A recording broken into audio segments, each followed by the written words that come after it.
الذي خلق الموت والحياة ليبلوكم أيكم أحسن عملا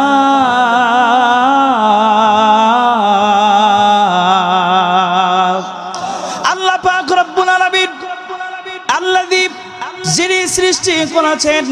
খলাকাল মাউত প্রথমে আল্লাহ পাক বলেছেন আমি মানুষকে সৃষ্টি করার পর আগে আল্লাহ পাক বলেছেন মাউত মৃত্যু দিয়েছেন ওয়াল হায়াত হায়াত দিয়েছেন কেন মৃত্যু দিলেন কেন হায়াত দিলেন লিয়াবলুয়াকুম আল্লাহ পাক পরীক্ষা করে নেওয়ার জন্য আইয়ুকুম আহসানু আমালা হায়াত এবং মৃত্যুর মাঝখানে যেই সময়টুকু আল্লাহ পাক আপনাকে দিবেন এই সময়ের ভিতরে আল্লাহ পাক পরীক্ষা করবেন আমলের দিক থেকে সবচেয়ে কেই বান্দা উচ্চ স্বরে আমল করে যেই বান্দা সবচেয়ে বেশি উত্তম আমল করে আল্লাহ পাক সেইটা পরীক্ষা করার জন্য মৃত্যু এবং হায়াত দিয়েছেন কথা বলেন ঠিক কিনা নবীজি সাল্লাল্লাহু আলাইহি সাল্লাম সাহাবাদেরকে ডাক দিলেন ও আমার সাহাবীরা শোনো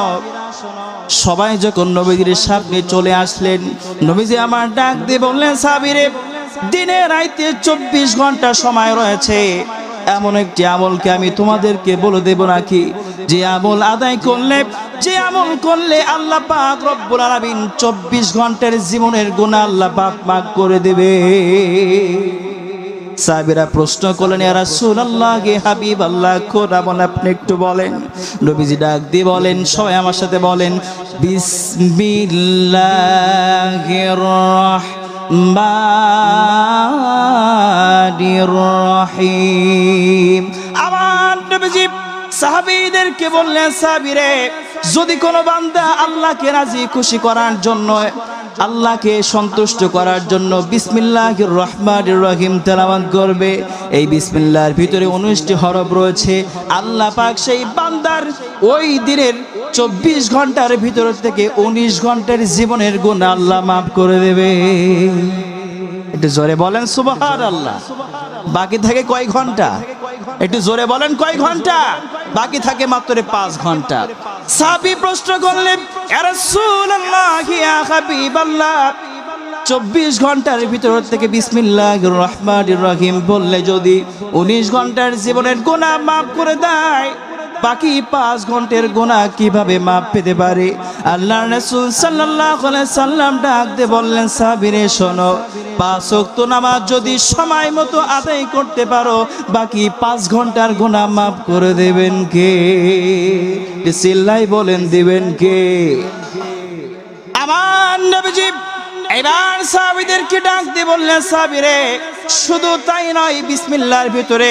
বিসমিল্লাহির রহমানির রহিমের ভিতরে 19টি হরফ রয়েছে যদি কোনো বান্দা আল্লাহকে রাজি খুশি করার জন্য এই বিসমিল্লাহির রহমানির রহিম একটিবার তেলাওয়াত করে আল্লাহ তাআলা বলেন হে রাসূল তাদের জন্য সুসংবাদ দিয়ে দেন জাহান্নামের রক্ষী হচ্ছে মালিক তার সাথে 19 জন ফেরেশতা রয়েছে আযাব দেওয়ার জন্য 19টা হরফ আল্লাহকে রাজি খুশি করার জন্য যারা তেলাওয়াত করবে আল্লাহ পাক বলেছেন জাহান্নামের 19 জন রক্ষী 19 জন ফেরেশতাদের আযাব থেকে আল্লাহ পাক তাকে হেফাজত করবে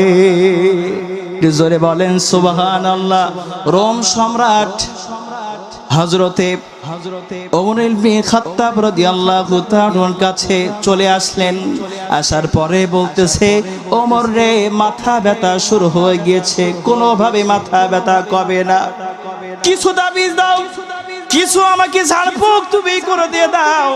ওমর ফারুক রাদিয়াল্লাহু তাআলা রোম সম্রাটের জন্য একটি টুপি পাঠাই দিলেন টুপিটা পাওয়ার পরই রোম সম্রাট যখন টুপিটা মাথায় দিলেন দেওয়ার সঙ্গে সঙ্গে আল্লাহ পাক রোম সম্রাটের মাথার ব্যথা দূর করে দিলেন আবার টুপি যখন খোলেন আবার ব্যথা শুরু হয়ে যায় আবার যখন পরে আবার মাথা ঠিক করে দেন কে এটা জোরে বলেন কে রোম সম্রাট বলল কি ব্যাপার আশ্চর্যজনক কারণ টুপি যেই মাথা দেই সেই মাথা ব্যথা কমে যায় আবার টুপি যেই খুলি সেই মাথা ব্যথা শুরু হয়ে যায় কারণটা কি টুপিটা নিয়ে ওমর ইবনুল খাত্তাবের কাছে চলে আসলেন আসার পরে বলতেছে ওমর রে কি এমন জাদুকারী টুপি তুমি আমাকে উপহার দিয়েছো, মাথায় দিলে মাথার যন্ত্রণা কমে যায়, আবার খুললে বেড়ে যায়। ওমর ইবনুল খাত্তাব ডাক দিয়ে বললেন, রোম সম্রাটের টুপির ভিতরে একটু খবর দেখো, কি লেখা আছে একটু দেখো। রোম সম্রাট দেখে টুপির ভিতরে আল্লাহর কালাম লেখা রয়েছে। সবাই বলেন বিসমিল্লাহির রহমানির রহিম। রোম সম্রাট আশ্চর্য হয়ে গেল,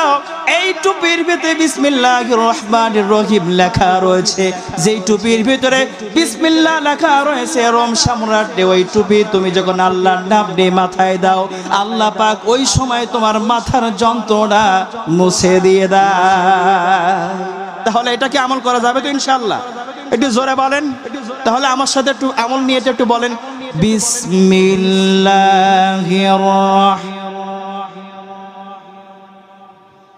আলহামদুলিল্লাহ। আমি যে ছোট্ট আমলটা দিয়েছি, আমলটা করবেন তো ইনশাআল্লাহ? একটু জোরে বলেন, করবেন তো ইনশাআল্লাহ? আমল শিক্ষা দেওয়ার জন্য মা বোনদের জন্য একটি মাদ্রাসা পবিত্র কোরআনুল কারীম শিক্ষা করবে, সেইটা খুলেছি, আমি নিজে উদ্যোক্তা হয়ে খুলেছি। সে সম্পর্কে যারা আলোচকরা আসেন তারাও আপনাদের সামনে একটু বলবে। এ হচ্ছে তার লিফলেট, আন-নূর বালিকা হিফজ মাদ্রাসা। এটা বাদমতলা রওশনারা সুপার মার্কেটের তৃতীয়তলায় খোলা হয়েছে। আমরা কি এই বিসমিল্লাহর মতো আমল পবিত্র কোরআনুল কারীম শিক্ষা করার জন্য আমাদের মা বোনদেরকে সেখানে দিয়ে মা বোনদেরকে গিয়ে আলেমা হাফেজা কি বানাতে চায় না ইনশাআল্লাহ?